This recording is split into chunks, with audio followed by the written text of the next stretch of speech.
everyone.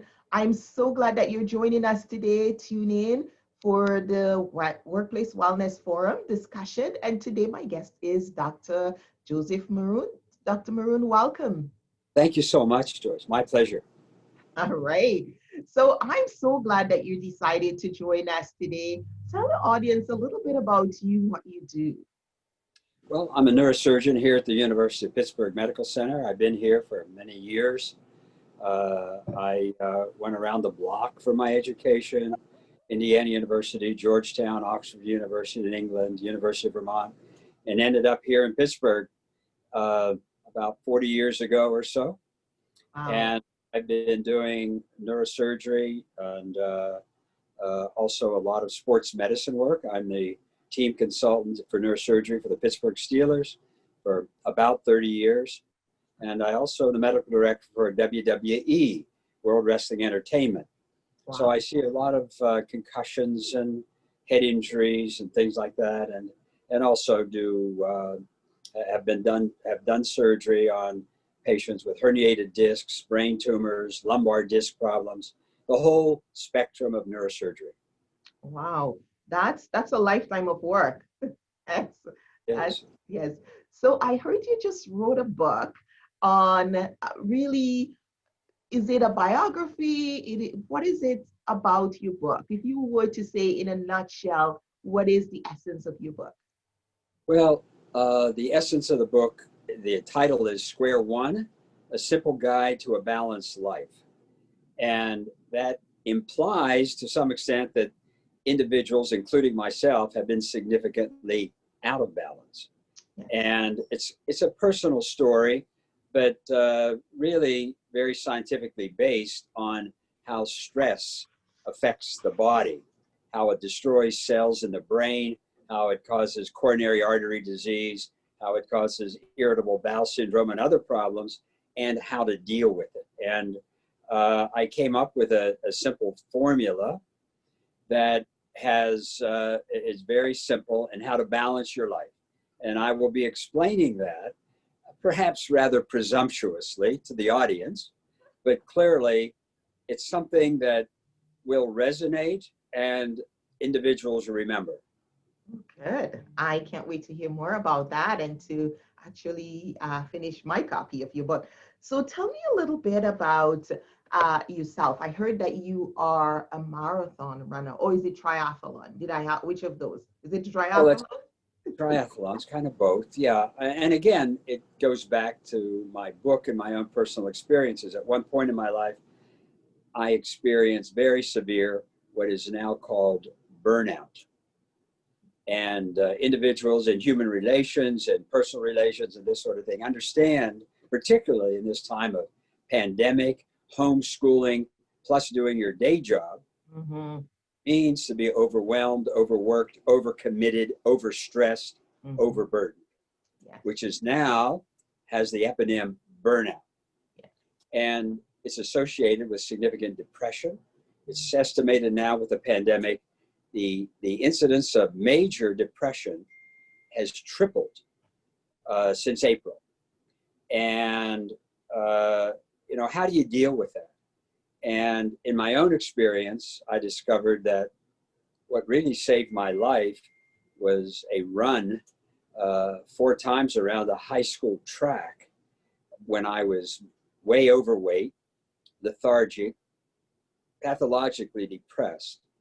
And I got into running because it felt good. I subsequently discovered that aerobic activity is really the best antidepressant, better than SSRIs, better than Prozac, and it's long lasting. So that led me to get into competition, and I started with small triathlons, half a mile swim, 10-mile bike, and a 5K run. And this, I kept raising the bar. Quite frankly, the more I did, the better I felt.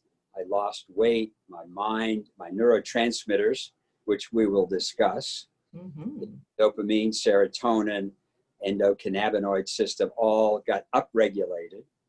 And I started to compete in triathlon, swim, bike, run. And I got into the Hawaiian Ironman triathlon by a lottery quite a few years ago, and since 1993, and subsequently I've done 8 Ironman distance triathlons, which is a 2.4 mile swim, 112 mile bike, and then a marathon following that. So I'll also discuss some of that, the importance of aerobic activity. I'll also discuss the importance of spirituality in one's life. This is an area that is critically important and is the first to go, so to speak, under stress. And the critical importance of the family. You know, one of the major problems in this country is the complete breakdown of the family. For millennia, the most important thing to an individual was the nuclear family, the extended family, and then the tribe or the community. Now the nuclear family in 70% of the cases is disassembled. And the extended family is also markedly faltering. And when we look at the tribe, I mean, when we turn on the news every day, you see tribal warfare, you know, the terrible dissonance in the racial prejudices and the terrible things going on in our cities. You know, what causes this? You know, and it's because we've lost our basic values, and because the families are completely disrupted in so many cases. So we'll get into that. I'm really loving this conversation because my husband is a police officer for 25 years now. And he always say to me, he's like, if it wasn't for the breakdown of the family, I would not be, I would not have a job. We wouldn't need the police. And yet, as we look at all the call for defunding the police, and we look at, I haven't heard, let's build up families. Let us go back to our moral values. Let us go back to ethics. Let us go back to understanding and appreciating each other. We're so used to, as humans, to when we're facing a difficulty, to look externally as this is the answer and that is the answer, but to really search. And I love that you put in spirituality, because one of the models, our signature model at Interpersonal Wellness Services is it's a 9-dimensional model, and spirituality is a key part of it. It actually starts with spirituality, and the interpersonal is central, because everything we do, there's an interpersonal dynamics, because humans are such complex social beings. We're always reading other people's body language, and the nuances of communication determine how we wake up in the morning and the thoughts we have. And when you talk about that tribal family, that's where it comes from, and so very, very important to the level of stress that we're feeling, because we're actually feeling disassociated, and loneliness is now an epidemic. So I love that you're going to be building into that. And I just want to let our viewers know that you're going to be on our keynote for November 13th at the Global Workplace Wellness Summit. And as you talk about some of the pieces, I think those are so vital, because as we face these core social issues, they have a huge impact on our workplace wellness, how people experience work, what they bring to work, and how they contribute to the tribal family at work. Well, those are all excellent observations. And first, let me compliment your husband. I have immense respect for what he does, what he faces every day. It's kind of like working in the emergency room of a busy inner city hospital. You have no idea what's going to come in the door, and you have to react to it in split seconds in terms of your response. So true. And I empathize with him tremendously. The other thing I'd like to make a comment, Chuck Noll was the head football coach of the Pittsburgh Steelers back in the 80s and 70s and 80s. I worked with him. He won 6 Super Bowl championships, and he was a brilliant man as well as a great strategic coach, and he used to say that football is not complicated. It's about blocking and tackling. Whoever blocks the best and tackles the best will win the game. And although it sounds too simplified, life is also not complicated. It's about 4 factors. Number 1, how you handle your work. Number 2, it's about your family and social life. Number 3, it's about spirituality. And number 4, it's about the physical aspects of your life, how active one is. And that's basically what I'm going to elaborate upon is the square, a simple guide to a balanced life. It's not complicated. Diet is not complicated. Exercise is not complicated. And, family relationships certainly can be complicated, but there are rules, there are guidelines. And if you stay within the boundaries, you will come out all right. And it's doing it, it's having the will, and more importantly, Joyce, it's about recognition. It's about what the Buddhists call awareness or mindfulness. You have to be mindful of your activity, of what you're doing at the time. How do I feel now? What's my stress level? What's causing me to be so stressed? What can I do about the stress? To me, I go for a run or swim or bike, and I feel 1,000% better, even though I don't want to do it.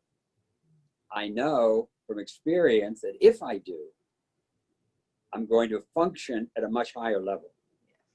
So, in my senior years and 4th quarter, I'm probably more productive now, clearly more empathetic and more compassionate than I ever have been. Oh, wow. Tell us why. Well, it's again, there's a lot of talk, again, in HR and other venues about resilience. Yes. What's necessary to build resilience? What is it? First of all, what is resilience? Resilience is the ability to come back after being stressed or failure. So you can only develop resilience if there's adversity. Yes. Adversity, although no one chooses it, is clearly the best teacher. Yes. And like Nietzsche said, that which does not kill me makes me stronger. Stronger, indeed. Yes. So, it's about how we handle adversity on an intellectual as well as moral and ethical basis.